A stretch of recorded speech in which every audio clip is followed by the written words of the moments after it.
Olá, bom dia, boa tarde, boa noite para você que acompanha. Estamos começando mais uma edição do Astronomia Descomplicada, agora iniciando também mais uma temporada. Se você que nos acompanha, você aí que nos acompanha, claro, já sabe, já conhece aqui o nosso bate-papo sobre o universo. E se você está chegando agora também aí pela sua plataforma de podcast, saiba que aqui a gente fala sobre diversos temas relacionados aos astros, aos planetas, enfim, ao universo como um todo. E nós estamos aqui com o professor Francisco. Seja bem-vindo mais uma vez. Obrigado pela participação, Francisco. Eu que agradeço, é um prazer enorme estar aqui com vocês. Começando mais uma temporada com a gente também, PJ. Muito bom te receber aqui, PJ. Muito bom, mais uma temporada que a gente está começando aqui.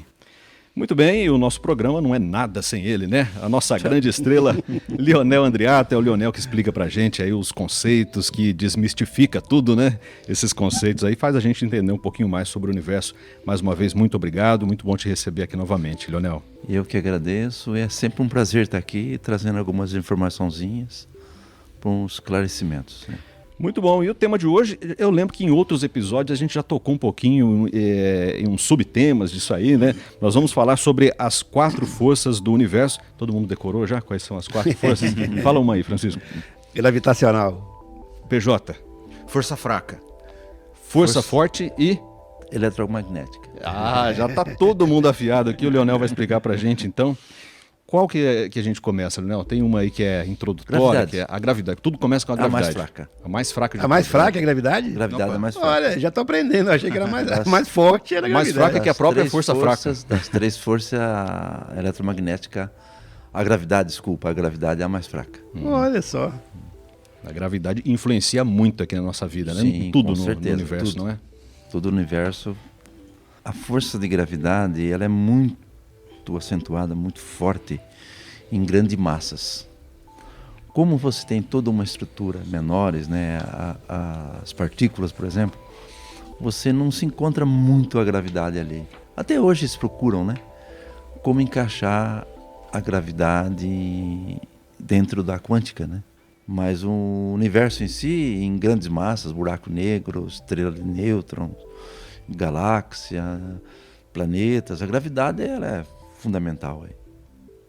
E o que é a gravidade, então? Boa pergunta. Até hoje ninguém sabe. Há quem diga que ela nem existe, né? Tem-se a mais aceita até hoje, assim, dentro do meio científico, é a que Albert Einstein expressou, né? Ele disse. Na realidade, a gravidade tem muito a ver com a curva, né, de espaço-tempo. Ou seja, se eu tenho uma grande massa, ela vai curvar o espaço. É um bom sentido na gravidade.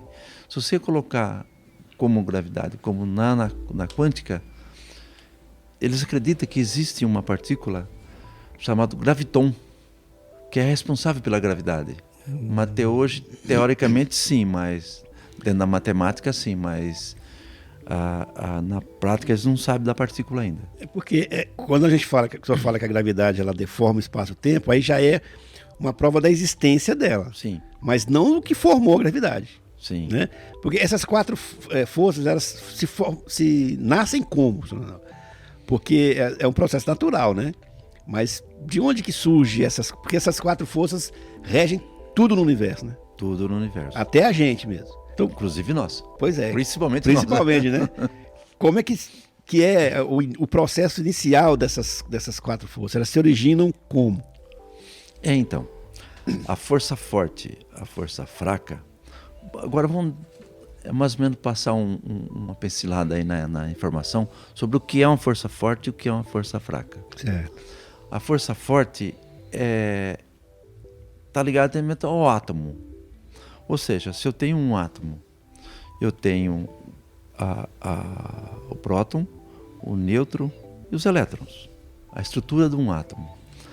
O que faz com que o núcleo fica unido? Por exemplo, tem o próton e o nêutron. Como é que eles ficam unidos? Um elemento químico, por exemplo, que eu tenho vários átomos daquele elemento. Como é que fica unido o núcleo atômico?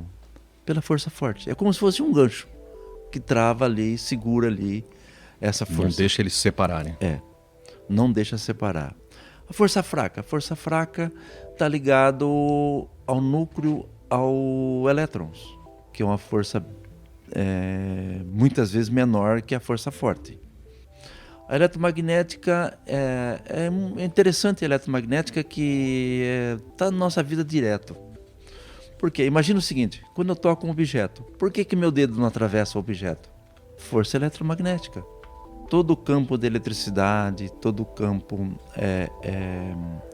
magnético. Você vê o campo magnético do planeta, o ímã, eletromagnético. Essas são as forças eletromagnéticas. Essa proeza já foi tentada por Isaac Newton, né? Sim. Ele estudou todas, né? Menos a quântica, né? Porque na época não existia, né? Mas a eletromagnética e a mecânica em si, a gravidade, ele estudou. Mas então, você falou que se eu colocar meu dedo na mesa, ele não atravessa. Porque ele tem uma resistência, né, da mesa para o meu dedo, do meu dedo para a mesa. Uhum. O eletromagnetismo é o que junta todos esses átomos e que faz ele ficar coladinho no outro? Exatamente. Aí você tem incluindo a força fraca também. Incluindo a força fraca e a forte. E a eletromagnética. A forte está no núcleo. Certo. Tá? Elas estão ali atuando todas ao mesmo tempo. Todas ao mesmo tempo, estão atuando ao mesmo tempo. E faz o que dá a massa, o peso, é a união dessas três forças. E resulta na gravidade, que é a quarta. A gravidade, quando a massa é muito grande, aí entra a gravidade.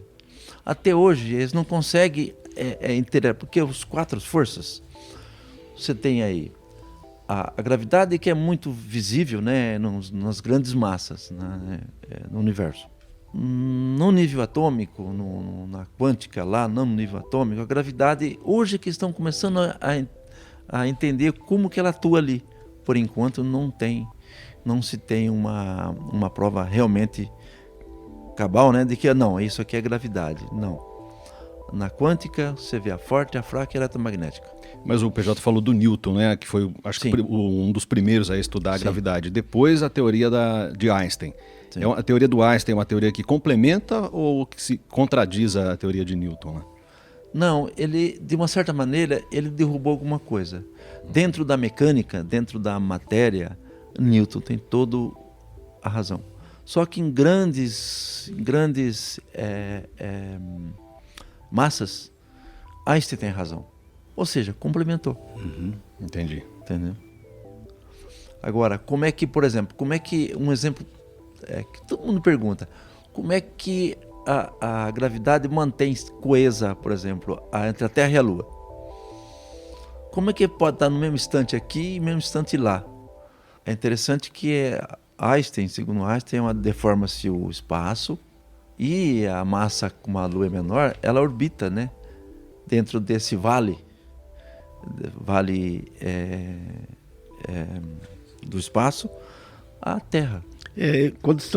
Toda vez que eu fala disso aí, vem à minha cabeça a imagem daquele pano, né, de um pano esticado. E quando você solta bolas de diferentes pesos, e um deforma mais, outro deforma menos. Sim. E aí, se você soltar muito perto, uma deformação acaba influenciando na outra. Se for muito longe, uma não influencia tanto. Eu acho que é mais fácil a gente visualizar, para mim, sempre essa imagem de um pano esticado e as bolas, as esferas, né, soltas, que a gente consegue ver essa deformação mesmo, que só fala que é para baixo. Veja, olha que interessante. Na época de Newton, ele não conhecia isso. Ele usou toda a experiência física, né, fez todos os cálculos dele, a gravitação, inclusive a gravitação universal, é de Newton. Em forças. O quanto que a Lua exerce de força na Terra. E quanto que a Terra exerce de força na Lua. Que ele calculou na época como sendo cargas. Por que nós mantemos de pé aqui? Por que não saímos voando? Gravidade? Por causa da gravidade. Então, mas não fala que a Lua está afastando da Terra tantos milímetros por ano? Sim. Se tem essa força da gravidade que regula as luzes, por que ela está indo embora? Dinâmica do movimento. Ah, tá. É outra força? Não. Tá não existe outra força. Só existe quatro. Só as quatro. Só as quatro. Mas você tem a questão do movimento, né? A força vetorial de... Porque tem uma gravidade que puxa ela para fora, né? O movimento tem também a que puxa ela para fora. Exatamente. É como se amarrar uma pedrinha num barbante e começar a girar. Então a mesma gravidade que a gente tem aqui na Terra, que é esse efeito imediato que a gente tem aqui, a gente não consegue se descolar do solo, né? E tudo é atraído para baixo aí, é a força que tem no universo como um todo. No universo todo. Que também determina o movimento da Lua. Sim, entre galáxia, entre planetas, entre estrelas e o universo todo. A força quântica ela pode ser considerada no futuro uma quinta força? Não. Ou é outra coisa mesmo? Até então, o que nós sabemos hoje dentro da física é que só existe exatamente Só essas quatro. Essas quatro. Talvez uma quinta força que ainda não se tem notícia seria o caso da matéria escura ou energia escura. Ah, tá. Tá? Talvez eles porque encontrem não alguma se coisa sabe ali. ainda o que é, né? Não, A não gente se até sabe. fez aquele programa. A gente já fez ou vai fazer ainda? Não, já fizemos já. A gente falou bastante. Já falamos disso, bastante disso, né? A matéria escura. Você que está ouvindo a gente aí, se quiser, busca lá atrás. Lá. Tem um programa legal sobre matéria e energia escura. Isso é interessante que no próximo programa a gente vai entrar um pouco mais a fundo nisso, explicando por que tem a expansão do universo, né? Aproveitando que você falou um pouquinho da Lua também, Leonel, a gente conhece os efeitos da falta de gravidade, né? Que é aquela Sim. imagem do astronauta flutuando lá. Falta gravidade, né? Por isso que fica daquele jeito. Agora, e o contrário? Se a gravidade aumentar aqui na Terra, continua a mesma coisa? Não tem como passar disso aqui? Vamos colocar aqui uma hipótese. Se a gravidade fosse alterada para mais. Para mais? Acredito que teria muitos efeitos, né? Nós teríamos... É como você mergulhar dentro do mar, né? Mergulha numa coisa, a sua pressão vai aumentar. Por quê? O peso da água, a pressão da água vai se somar com a gravidade. E quanto mais baixo você desce no núcleo da Terra, mais gravidade você vai ter. Né? Porque você está mais próximo do ponto inicial, do ponto final do globo terrestre, né? E isso alteraria também o movimento da Sim. Lua. Agora, se a Terra começasse a ganhar muita massa, né, digamos lá, uma chuva de cometas aqui, Exato. de meteoros, né, aqui na Terra, vai ganhando massa, vai ganhando massa, vai ganhando massa. Essa massa, consequentemente, vai aumentar a força gravitacional. E como que seria a nossa forma física, né, atuando essa força? Veja, Influencia na nossa forma? Um exemplo Se fosse a gravidade de Júpiter, por exemplo. por exemplo. não estava aqui. Seria um lugar que não Com esse corpo físico, não teria mais ninguém aqui. Não, é a mesma coisa, né? É interessante o que ele comentou, né? Por que os astronautas têm muito problema de ósseo? Não tem gravidade. Se não tem gravidade, o que acontece com o corpo? Ele aumenta de tamanho, a musculatura cai. Tem uma consequência imensa no físico do astronauta. Mas os astronautas passam pouco tempo, né, no espaço. Sim, agora imagina você uma viagem para Marte, por exemplo. 6 meses. 6 meses, 1 ano. Entendeu? Quantas alterações, né? Quantas alterações. Diz que tem problema de vista, né? Altera tudo, né? Praticamente tudo. Mas será que estaríamos preparados para isso? Uma viagem a Marte? Ainda Não, não. nosso Não, físico né? não. A não ser que seja com roupas, né, especiais que te mantêm você com pressurizado, né? Com uma certa... Mas ainda não. Essa é uma questão que muitas vezes não se fala, né? Fala assim, tem que ter água lá para ser um lugar habitável, tudo, mas nem sempre lembra disso, né? Exatamente. Porque não adianta nada ter água e Não. uma gravidade. A própria vida em Marte também, porque a gravidade lá é 1/3 menor que aqui, né? Isso, é bem menor que aqui. Então mesmo a pessoa, que a gente consiga passar a viagem, consiga ter água, ter comida, ainda tem esse problema lá. De qualquer maneira, o nosso corpo vai sofrer alterações por conta da gravidade menor, né? Nós não fomos adaptados para esses ambientes, né? Esse ambiente está aqui, né? A Lua, por exemplo, uma base na Lua. Os astronautas que vão ficar lá vai ter que Sofrer. estudar muito, com relação a isso, porque nossos corpos, né? Todo o nosso sistema biológico não foi adaptado. É por isso que isso aqui até é um pronto programa, mas é por isso que eu acho que esses extraterrestres que vêm visitar a Terra aqui é tudo humano que está voltando ao passado, porque essa forma que a gente sempre imaginou, pelo menos no cinema, né, retrata os STS de cabeça grande, corpo fininho, mão longa, é uma característica da força de gravidade no nosso corpo. Mas isso é brincadeira só, uma piada. Cada ambiente, né? Cada local no universo, você vai ter um tipo de energia ali, né? A energia é regida por 4 forças. Né? Essas 4 forças, Leandro, estão diretamente relacionadas ao surgimento dos planetas, né? A formação dos planetas, né? Elas que atuam para formar os planetas. Na verdade, ela começou estrelas, planetas, no início do tudo. universo. Tá? Entendi. No início do universo começou. Isso vem essa interação entre as forças, né? Interatividade, né? Interação. Interação. Isso. Interação entre as forças, né? Ela vem desde o princípio, né? Acredita-se que depois de 300 mil anos, algo assim. Mas para nascer um planeta ou uma estrela, então, se ela já, o que faz nascer, então? A primeira das 4 forças, a primeira que atua é a gravidade.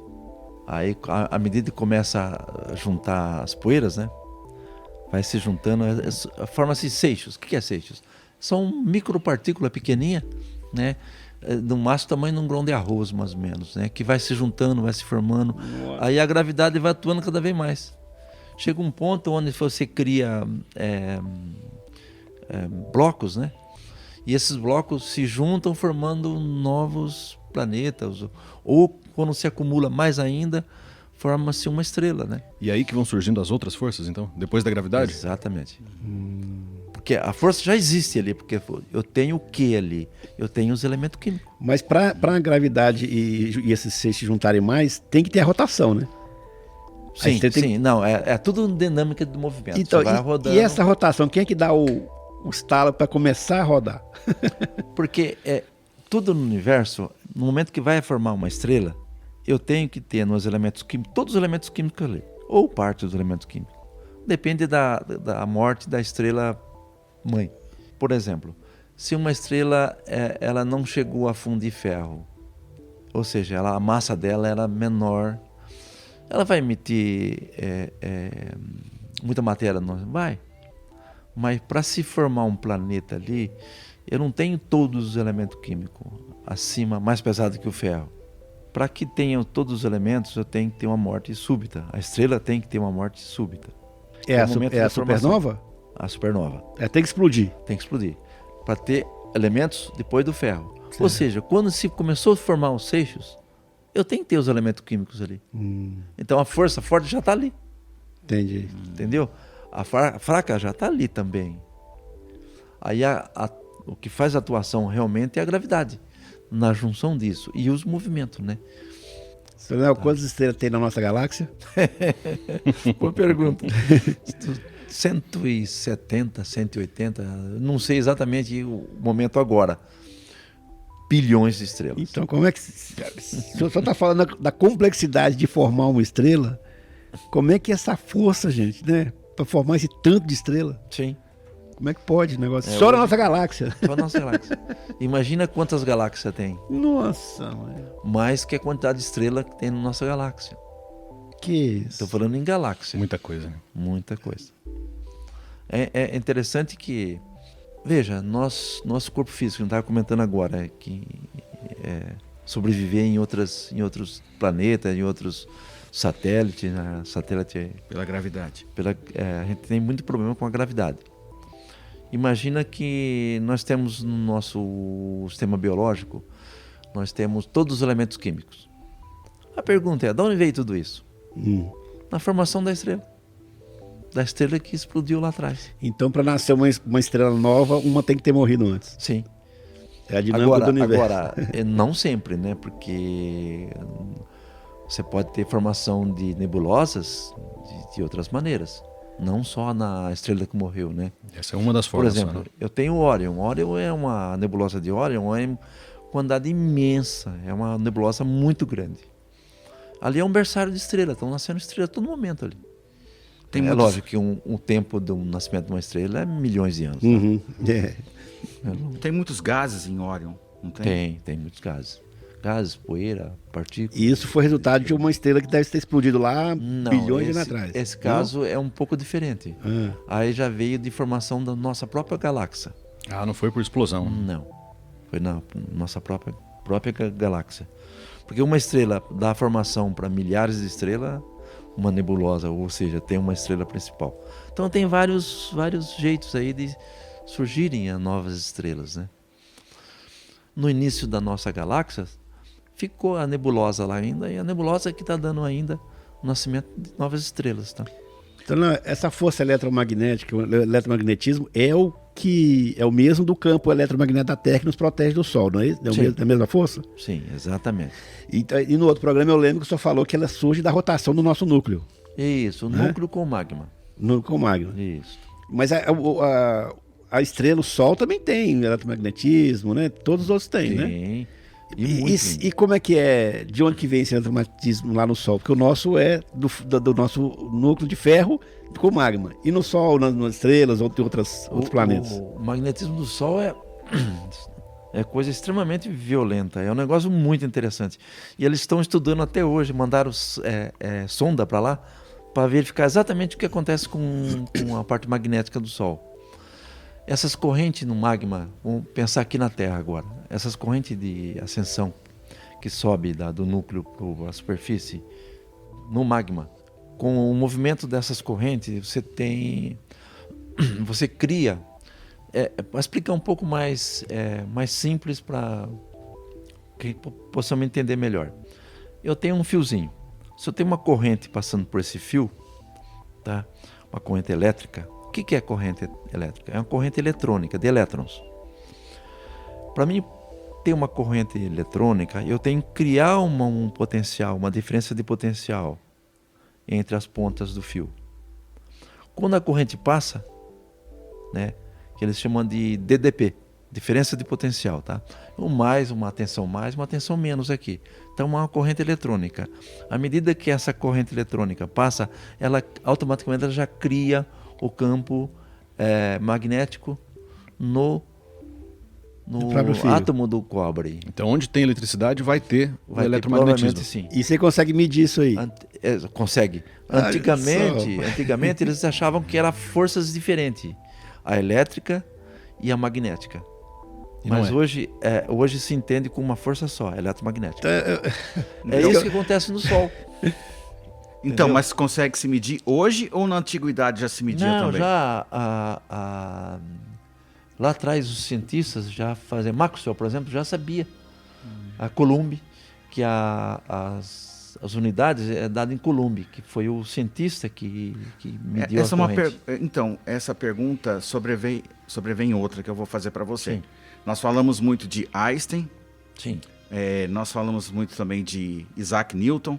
Mas lá na antiguidade, alguém pensou nessas quatro forças?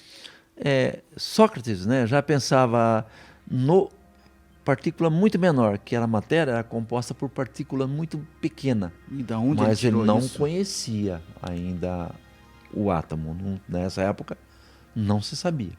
O átomo veio É uma mente depois. privilegiada mesmo. Muito. É interessante que o eletromagnetismo não é forças diferentes, não, é a mesma origem. A energia e o eletromagnetismo. Sim, que é a diferença de potencial que existe ali. Desse exemplo que o senhor deu do fio aí, eu vi um negocinho na internet que eu achei que era mentira, mas estou falando agora, estou achando que é verdade. Para descobrir onde que o fio está partido, ele vem com a maquininha por fora do fio, assim, medindo. Quando o fio está partindo, tinha uma luzinha acesa. Quando passa pela parte que está cortado o fio, a luzinha apaga.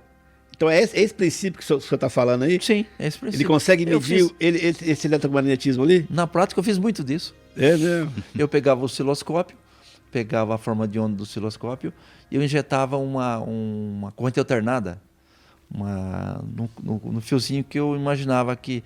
Eu ia correndo cabo longo, por cabo de 50 metros, isso mesmo. eu ia correndo com uma bobinazinha no cabo, por fora. Quando a bobina... no osciloscópio a onda ficava contínua, falou, tá rompido aqui. Olha só. E é o mesmo princípio do espaço. É o mesmo princípio. Nossa. Nas correntes de alta tensão, que tem que manter um distanciamento lá, né, para não ser prejudicado, é por causa do eletromagnetismo também? Sim. É também isso. É que quando uma linha, por exemplo, uma linha de alta tensão, eu venho lá da usina lá, né, essa corrente altíssima aí, voltagem altíssima, a corrente é alta também.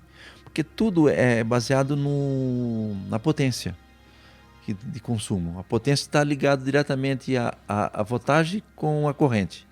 E aí, quanto maior esse campo, vai ser maior também? Maior também. Essa distância. Tudo. Sim.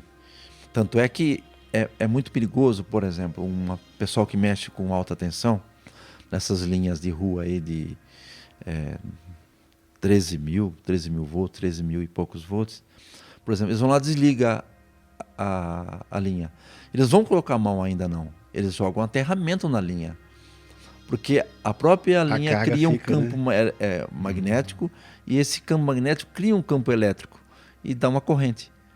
Se eles colocarem a mão, perigoso é ser eletrocutado com a linha desligada. Só para ficar mais claro para mim, então o eletromagnetismo não é só questão de proteção de partículas do Sol na Terra e não é só questão de ímã. Não é só para não. Na verdade, é a força que une todos esses átomos, que une todas essas forças, né? Essas três forças, para que a matéria se forme. Você tem... aí que está a questão. Essa interatividade entre as forças, que é extremamente complexa. Porque até hoje eles não têm dados... Não, é isso que acontece. Tá. O que eles estão querendo fazer? Tentar colocar, estão tentando, né? Colocar a força gravitacional dentro da quântica, dentro do átomo lá, e entender todo o processo. Eles acham que talvez se consiga fazer uma equação só, indicando todas essas forças. Aquela, como é que eles chamam de teoria M também. Eles estavam querendo colocar dentro a gravidade, dentro da quântica, usando o conhecimento dessas forças, a interatividade dessas forças. O ser humano consegue simular essas quatro forças? Por exemplo, o campo eletromagnético a gente pode fazer, né? Sim, se cria aí. A força fraca e forte pode também, mas a gravidade é algo que a gente não consegue fazer, é isso? Gravidade é mais difícil. Até hoje não sabe exatamente o que é, né? Se aquilo realmente é. Eles estão procurando entender até hoje. Sabe como que funciona, sabe como que ela atua, sabe como que ela interage conosco, com o universo, mas não sabe dizer exatamente ainda o que é. E se não é possível gerar, é possível controlar pelo menos? Ou nem isso? Aumentar, diminuir? Também não. Então, em laboratório, você consegue fazer alguns estudos nesse sentido, mas até agora... Aqueles trens de bala que eles, por supercondutores, eles trafegam milímetros assim, acima do trilho. Sim. É isso que a gente está falando aqui. Eletromagnetismo, essa força contrária. Eletromagnetismo. Né? Bota uma carga positiva no trem e uma negativa no trilho. É isso? Não. Você tem que trabalhar com carga, força dos mesmos polos. Porque o eletromagnetismo... O polo se atrai. Se for oposto, vai atrair. Entendeu? E flutua. O sistema flutua. É o princípio do ímã, mais ou menos. O princípio do ímã. Tenta encostar um ímã com o polo norte-sul, ele vai bater. Ele vai encostar. Se você inverter norte com norte, não funciona. Não vai conseguir. E por que se repete, José? Aí é interessante aí. Por que acontece? A força eletromagnética do ímã é tão oposta, ou seja, é mais com mais, ou menos com menos. E por isso que na energia tem que ter um negativo, um positivo também ali? Exatamente. Olha que interessante. O ímã, o que é? Qual a partícula que gera a questão do ímã? Você tem várias partículas aí. Aí temos que entrar numa teoria um pouco mais dentro do átomo para realmente entender como é que funciona o eletromagnetismo. Mas é a base de partículas, subpartículas, né? Interessante. E como que o campo eletromagnético do Sol pode nos atingir aqui na Terra? Pode causar alguma coisa? Sim, a gente muda tudo. Por que temos a Terra tem esse campo eletromagnético em volta dela? Para evitar as partículas de alta energia do Sol.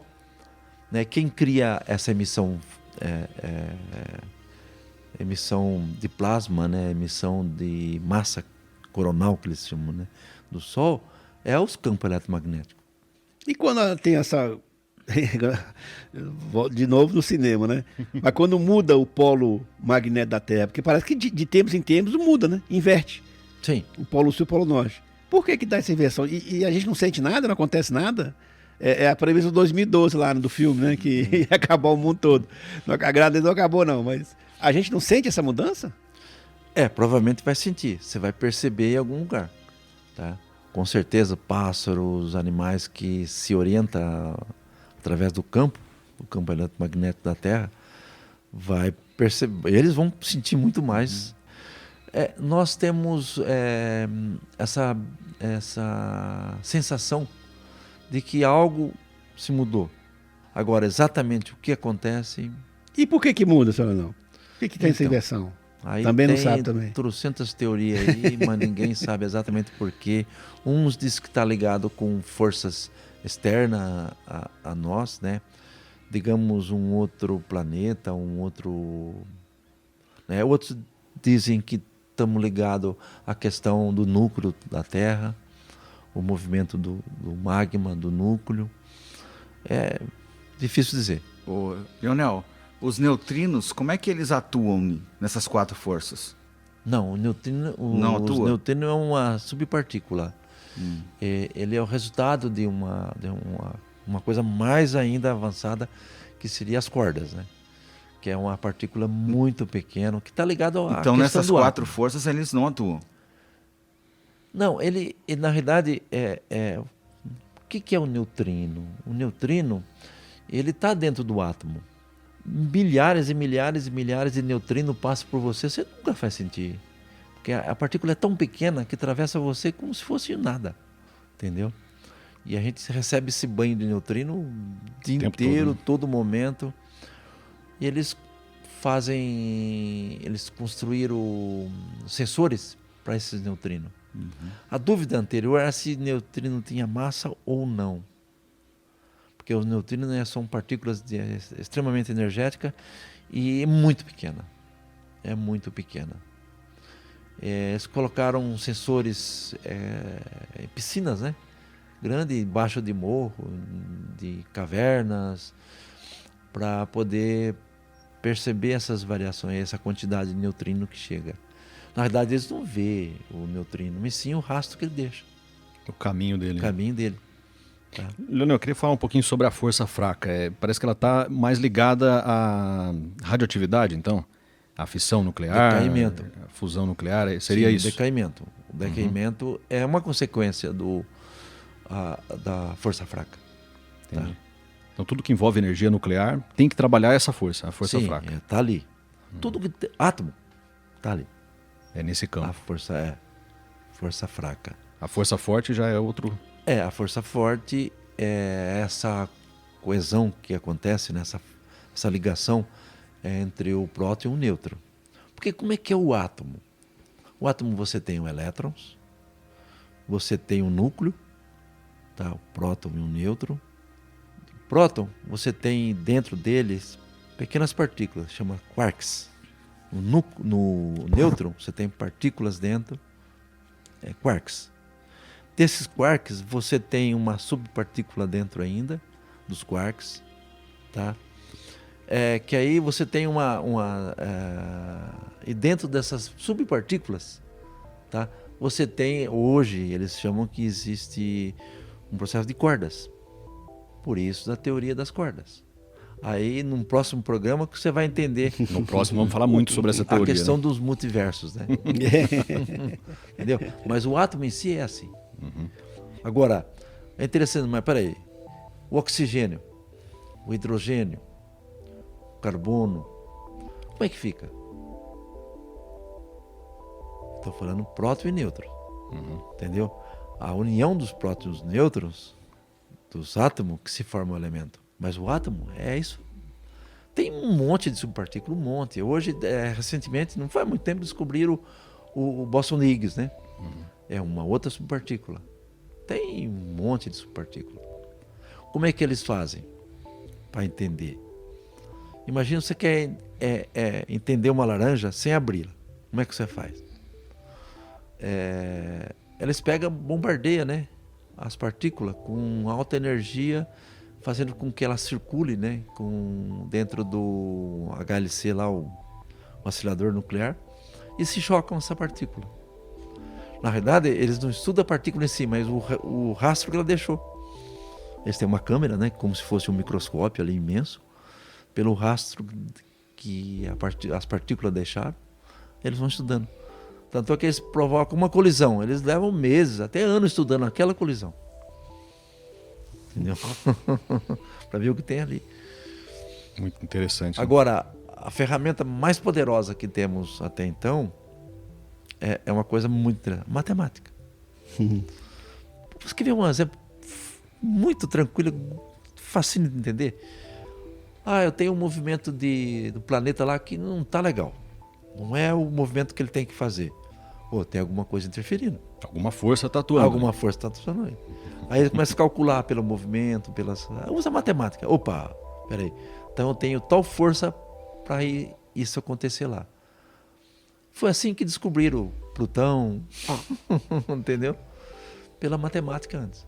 Enquanto não se tem uma tecnologia, né, um super telescópio e tal, é isso que está acontecendo com o átomo agora. Entendeu? Sabe o que acontece, mas não sabe exatamente por quê. Só agora?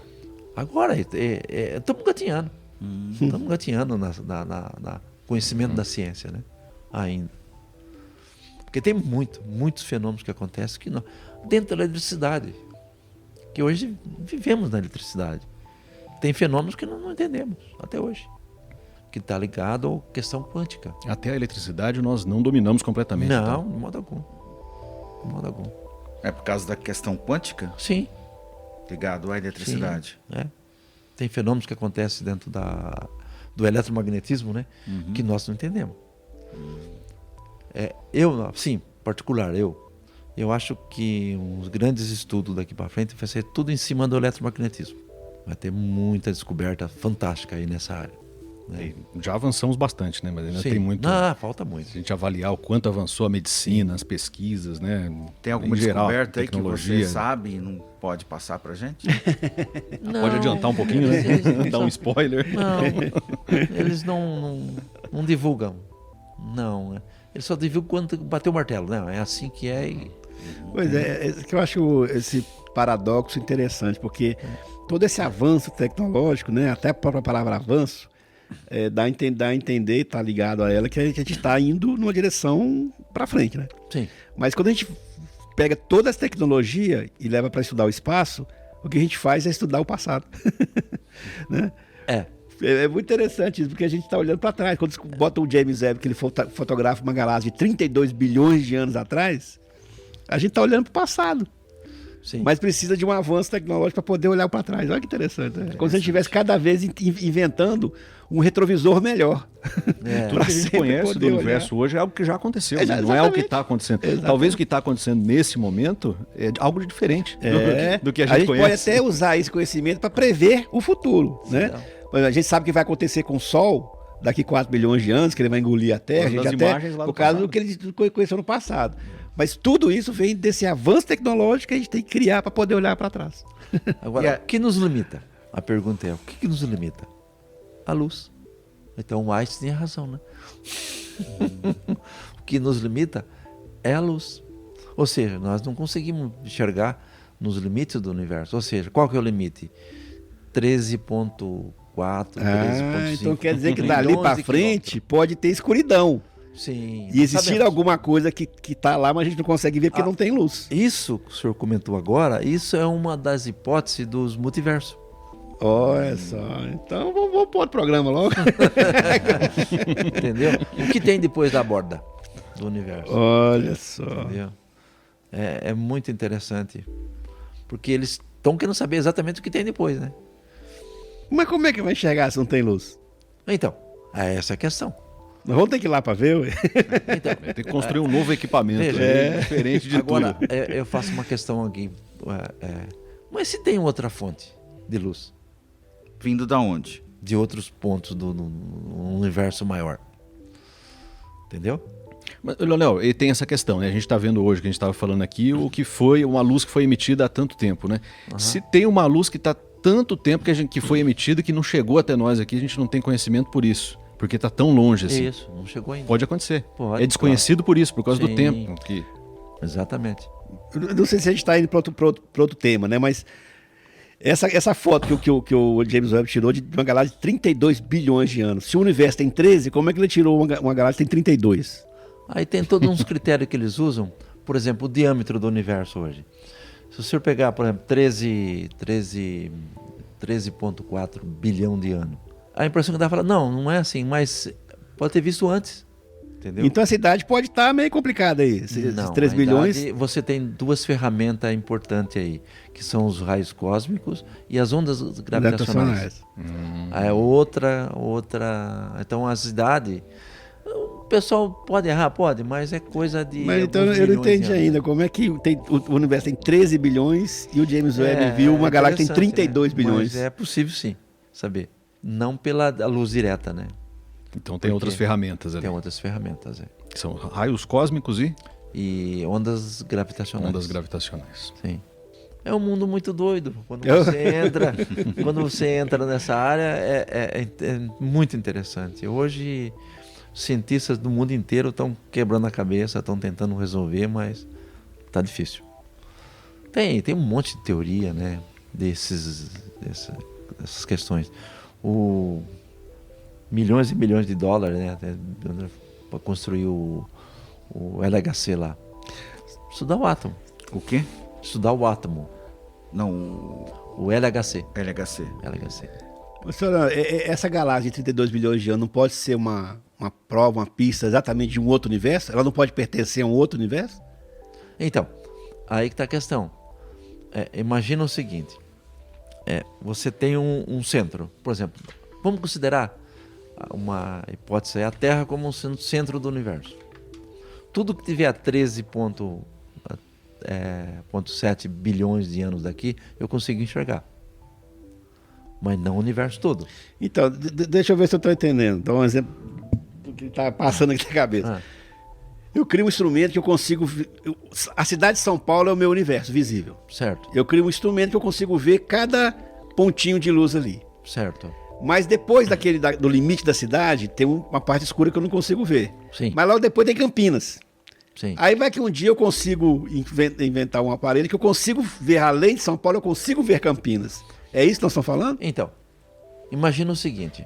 Como existe uma hipótese aí, bem aceita no meio científico do Big Bang.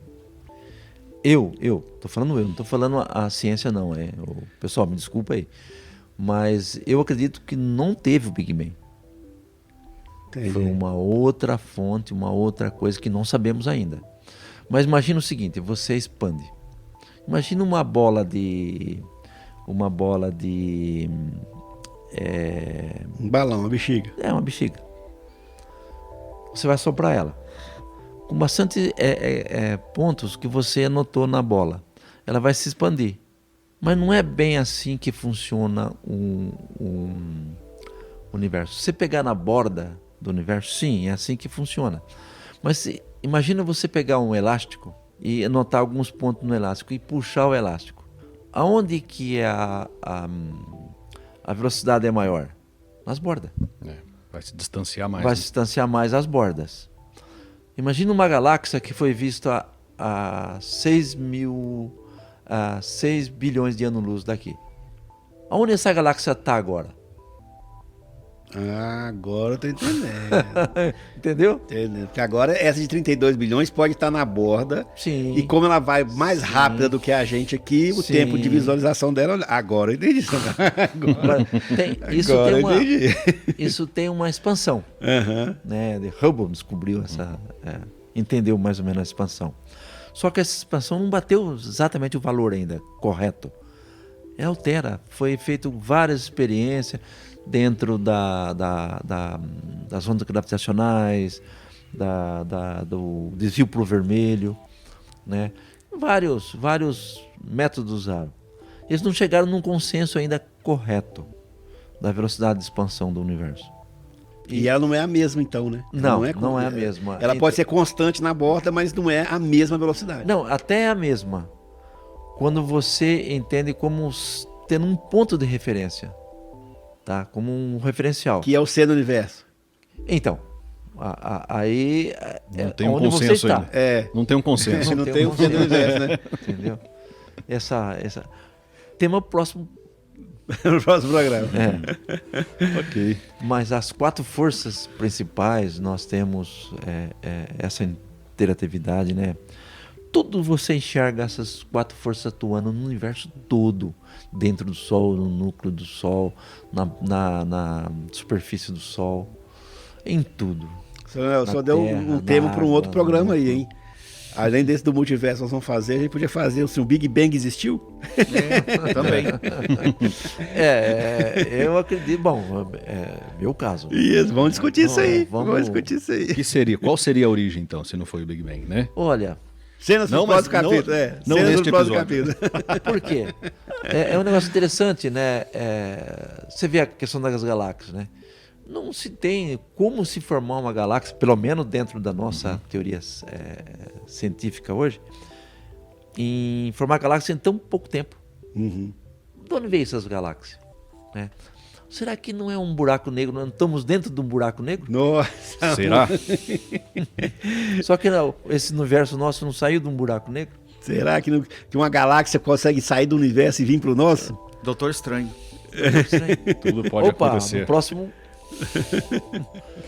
Muito bem, Leonel. Obrigado mais uma Oh, vez pelas explicações. Interessante isso que o Leonel falou, porque está presente, as 4 forças estão presentes aqui no nosso dia a dia, em tudo, né? A gente Sim. vê na nossa vida diária, desde usar um micro-ondas, ligar alguma coisa na tomada, fazer um exame de raio-x, tudo, né? Até o universo, outros planetas, lua, sol. Isso que é interessante, né? É interessante que a quântica, né?